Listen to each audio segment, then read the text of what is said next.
एक बड़ा जो है ना हिस्टोरिकल वाकया हुआ जो मैं आपके साथ शेयर करना चाहता हूँ। देखो मेरे अल्लाह जो है ना वो क्या करता है बंदे के साथ, जगह जगह मैंने अपनी ज़िंदगी में ना हर जगह मैंने अपने रब के आसार देखे कि मेरा रब करता क्या है। वो ये हुआ कि हमारे गांव में ना एक जट कुरड़ बिरादरी है, वो हमारे रिश्तेदार हैं। और जो मेरे नाना थे ना, अल्लाह उनको एक मगफरत करे, महरम खान उनका नाम था, मैंने उनको जिक्र किया उनकी मेरे ख्याल में मौत का भी कि वो दीनी माहौल में उनकी, तो उनकी जो वालदा थी ना उसकी तरफ से उनके वो रिश्तेदार थे वो कर। तो वहाँ एक और बाबा महरम कुरड़ था, मेरे तो नाना फौत हो गए, वो बाबा महरम कुरड़ था। तो वो बाबा महरम कुरड़ जो था ना बड़ा वो सख्त था।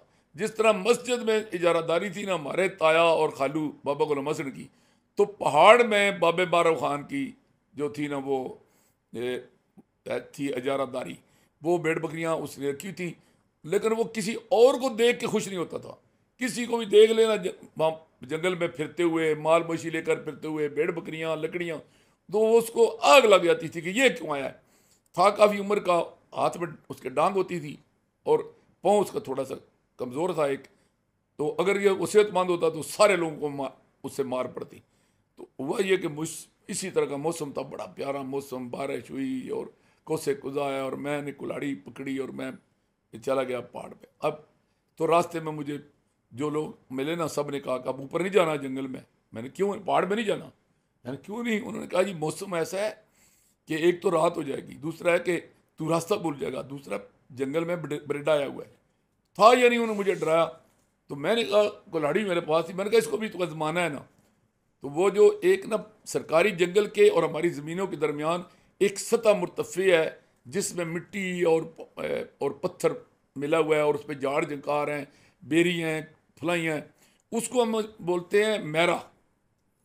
और वो मैरा जो है ना वो हमारे गाँव का हम सब लोगों का तकरीबन मुश्तरका है। उस वक्त तक मेरा ख्याल ये था कि ये तकसीम नहीं हुआ, ये पूरे गांव का मुश्तरका मलकियत है।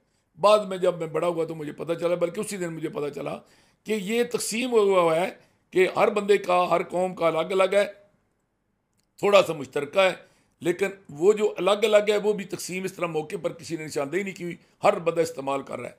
तो लेकिन ये बंदे को पता था कि यार ये जो है ना ये पपरों का नंबर है, ये कुरड़ों का है, ये खोतियों का है, ये समोरों का है, ये कनगुओं का है, ये चंदड़ों का है, इस तरह की निशानदेही थी।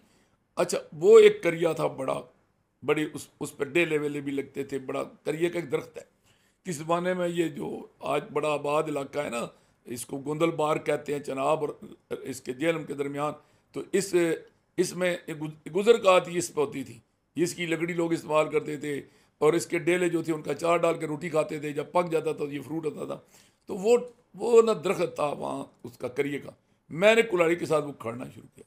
अच्छा इसकी ना जंगल में आवाज़ बड़ी दूर तक जाती है, था भी पिछला पैर, बारिश ख़त्म हुई थी अभी भी, और बड़ी कोसे कुदा और बड़ा खूबसूरत माहौल। तो सावन भादों का मौसम था। वो बाबा जो है ना वो मारम, वो उसने कहीं दूर भेड़ बकरियां थी उसकी। अच्छा वो इनकी अपनी बोली होती है, ये जो चरवाए होते हैं, इनका माल मछली इनकी बोली को समझता है। वो कहते हैं, बोलते हैं ना, तो वो रास्ता जिधर वो कहते हैं उधर वो मुंह रुखा लेते हैं। वो दूर पर कहीं था, उधर से फिरता फिराता वो वहाँ पहुँच गया। जब आया ना तो उसने क्या किया, उसने मुझे कहा छोड़ दे। तो मैंने कहा बाबा क्यों छोड़ दूँ। उसने कहा ये करिया मारा है। मैंने कहा आपका कैसे है, ये सब साझा है। उसने कहा कोई साझा वाझा नहीं है, ये हमारा है, हमारा कुरड़ों का है। मैंने कहा नहीं आप लोगों का नहीं है। उसने कहा नहीं हमारा है। तो जब मैंने उस पर जिद की तो वो तो बड़ा था, मैं छोटा था। उसने मेरे बाजू से पकड़ा ना, तो उसने मुझे ऐसे पत्थरों पर फेंका, मैं ज़ख्मी हो गया। अब और वो मेरे हाथ से मेरी कुल्हाड़ी छूट गई। उसने वही कुल्हाड़ी उठाई ना, उसका जो दस्ता था वो तीन चार मुझे मारी। तो मैं ना रोता धोता घर आ गया। अब मैं घर नहीं बताता था ना, क्योंकि मुझे घर वालों ने मारना था। वहाँ ये रिवाज नहीं था कि आप को बाहर आपकी गलती हुई है, किसी ने उस पर को सजा दी है बड़े ने, तो घर वाले जो है ना वो आपकी हमायत करेंगे। घर वाले कहेंगे तूने गलती की क्यों है कि उस बंदे को तो आपके साथ। तो मैं अब दो पाबंदियाँ थी ना, एक तो मुझे वहाँ जाना नहीं चाहिए था शाम के टाइम, क्यों गया हूँ जंगल में। और दूसरा ये था कि मैंने करिए को सब्ज़ को क्यों काटा है, क्यों सब्ज़ दरख्त काटना, कि हम लोग नुकसान भी बड़ा करते हैं, आज भी लोग करते हैं। लेकिन दूसरी तरफ हमारा ईमान यह है कि सब्ज़ दरख्त को काटना गुनाह है और दरख्त लगाना सवाब, ये तो सुनते रसूल सल्लल्लाहु अलैहि वसल्लम भी है। तो मैंने घर तो नहीं बताया, लेकिन मेरी नानी ने जो यहाँ मेरे देखे ना तो आंसुओं के निशान थे। और साथ मैंने जो है ना वो ऐसे जब मैं बाजू ऐसे करता था या ऐसे घर पहुंचा तो वो मुझे जब दर्द होती थी ना तो मैं दांत ऐसे करता था ना, तो नानी मेरी जो समझ गई थी, तो उसने कहा तू या गिरा है या तुझे किसी ने मारा है। तो मैंने नानी को ये बात बताई ना, तो मैंने साथ ही रो पड़ा।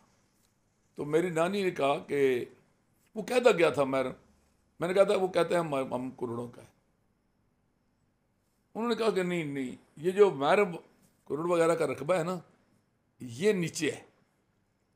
ये वो जो ही शुरू होता था ना मेरा, तो उसको मल्ले बोलते थे। मल्ले ये छोटी जो झाड़ बेरी का दरख्त होता है ना, जंगली बेरी को, इसको मल्ला बोलते हैं। तो वो तो मल्लों में था।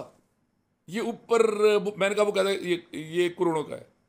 तो मेरी नानी ने कहा अगर करोड़ों का है तो फिर तो वो हमारा है। मैंने कहा वो कैसे? उन्होंने कहा कि तुम्हारे नाने के गालबन ननिहाल या नानी के ननिहाल वो जो थे ना वो कुरड़ थे, और वो उनमें से एक ख़ानदान सिंध चला गया। तो वो अपनी ज़मीनें जो थी ना वो आपके नाना के आगे फरोख्त कर गए थे। तो जब फरोख्त कर गए थे तो सिर्फ तो नहीं ना नीचे वाली फरोख्त कर गए, वो तो ऊपर वाली भी कर गए थे। मैंने कहा तो वो किधर है ज़मीनें? उनका वो जो अपनी है ना वो ज़मीनें हैं पहाड़ वाली तो वैसे ही पड़ी हैं, तो जो नीचे वाली है ना उसकी मैं स्टोरी आपको नहीं बताती कि अभी आप छोटे हैं कि उस तो पढ़ाई नहीं करेगा, किसी और काम में पड़ जाएगा। उनका क्या हुआ है वो मैं बाद में बताऊंगी। तो मैंने कहा वो कोई आपके पास सबूत? तो उन्होंने कहा अभी तू छोटा है, तुझे देख। बात आई गई हो गई। वो देखिए अल्लाह क्या करता है। जब मैं कॉलेज की ज़िंदगी से अमली ज़िंदगी में आया तो एक गोल सा डल्ला सा मुझे नानी ने दिया। तो उसके अंदर स्टाम्प पड़े थे अंग्रेज़ों के दौर के, मलका के बुत वाली उस पर मोहरें थी, प्रिंट थे। तो उसमें मुझे एक स्टाम्प मिला जिसमें वो मेरे नाने के नाम पे एक स्टाम्प था कि फ़लाँ फ़लाँ ज़मीन जो है उसके पैसे हमने ले लिए हैं और ये ज़मीन हम दे चले हैं बाबा बारम को, और वो लोग वहाँ से चले गए थे। तो मैंने वो स्टाम्प पकड़ा, मैं महकमा माल के पटवारी के पास पहुँचा, तो उसने मुझे जो नंबर बताए जंगल में वही नंबर था, और वो करिया अभी जख्मी हालत में वो ठीक हो गया था, गिरा नहीं, किसी ने काटा नहीं, लेकिन उसको जो कुल्हाड़ी के मेरे निशान थे ना वो 10-20 साल बाद भी जो थे वो वजूद थे।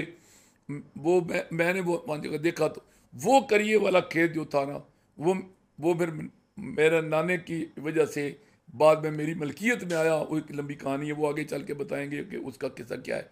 वो करिया जिस पे मुझे मार पड़ी थी कि ये आपका नहीं है, मेरे वो मालिक ने वो जगह भी मेरे नाम मुंतकिल करवाई, आज वो मेरी मलकियत है। यानी ये जो अल्लाह है ना बंदे के साथ इस तरह का सलूक करता है। वो जो मिसाल दी है ना कि नबी सल्लल्लाहु अलैहि वसल्लम ने कि अल्लाह अपने बंदे के साथ 70 माओं से ज़्यादा प्यार करता है, तो ये 70 माओं के वाली बात तो करें तो अल्लाह का फिर प्यार जो है वो तो मदूद हो गया ना, नापा गया। अल्लाह की सिफतें नापी तो नहीं जा सकती ना। इसका मतलब यह कि अल्लाह मदूद प्यार करता है जिसकी हाथ भी कोई नहीं है। तो वो उसने मेरे रब ने इस बात को भी पसंद नहीं किया कि ये लफ्ज़ बोल के बाबा मारम ने मुझे मारा कि ये हमारा करोड़ों का है। तो अल्लाह ने कहा कि तुम्हारा करोड़ों का कैसे है? ये तो फपरों में से भी इसी बच्चे का जिसको तू मार रहा है और इसकी तज़ीक कर रहा है कि इसका बाप जेल में है और ये कमज़ोर है और तूने इसको पकड़ के फेंका है और मारा है, तो ये इसकी मलकियत होगा। और वो आज नंबर 100% मिर्ज़ा सईद महमूद बेग के नाम पर वो कागजात माल में मौजूद है। तो ये एक वाक़या मैंने अल्लाह के की करमनवादी के वाले से आपको ये जंगल का वाक़या सुनाया।